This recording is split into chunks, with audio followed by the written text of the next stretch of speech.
सभी प्रभु प्रेमियों को मेरा प्यार भरा राधे राधे। इस वीडियो में हम चर्चा करेंगे पांचवें देवी के इस सुंदर दिवस की। पांचवें नवरात्रि की चर्चा अगर हम करें, चैत्र मास की जो ये नवरात्रे चल रहे हैं, इनमें हम पांचवें नवरात्रि की चर्चा करेंगे। तो पांचवें नवरात्रि के दिन देवी के जिस रूप की पूजा होती है वो रूप है स्कंद माता के नाम से हम उनको जानते हैं। स्कंद माता क्यों कहा गया? क्योंकि ये कार्तिकेय जी की मां है। इनकी बड़ी ही सुंदर छवि है, अलौकिक रूप है, दिव्य रूप है, और इनका जो आसन है वो कमलासन है, इसलिए इन्हें पद्मासना भी कहा जाता है। स्कंद माता के साधकों को इनकी पूजा करने से क्या प्राप्त होता है? आरोग्य की प्राप्ति होती है, उन्हें बुद्धि की प्राप्ति होती। हर भारत के माता पिता को अपने बच्चों से स्कंद माता की पूजा करवानी चाहिए, जिससे आपके बच्चों की बुद्धि प्रखर हो सके। हमारे सनातन में सभी चीजें हैं, पर दुर्भाग्य यह है कि हम प्रयोग किए बिना ही सब कुछ प्राप्त कर लेना चाहते हैं।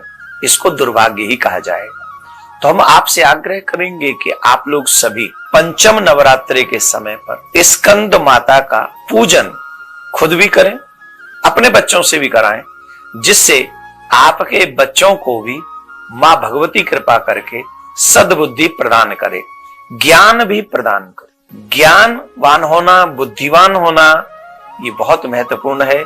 तो जो पंचम नवरात्रि के दिन स्कंद माता का जो पूजन करते हैं, उन्हें ज्ञान और बुद्धि सहज में ही प्राप्त हो जाती। पौराणिक कथाओं के अनुसार जब तारकासुर नाम का असुर इस धरती पर आया और उस तारकासुर ने देवताओं को, दानवों को, मानवों को, ऋषियों को, सबको कष्ट देना प्रारंभ किया, उसको वरदान एक ही था कि शिव पुत्र ही उसका वध करेगा।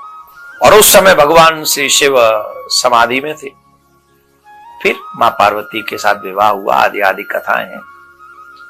तब कार्तिकेय जी का जन्म हुआ, और कार्तिकेय जी का जन्म हुआ, माता ने ही उन्हें युद्ध कला सिखाई, इसीलिए इनको स्कंद माता कहा जाता है। और उन्होंने अपने पुत्र को विद्या प्रदान करके उस दुष्ट को मारने के लिए भेजा, और उस तारकासुर का वध श्री कार्तिकेय जी के द्वारा हुआ।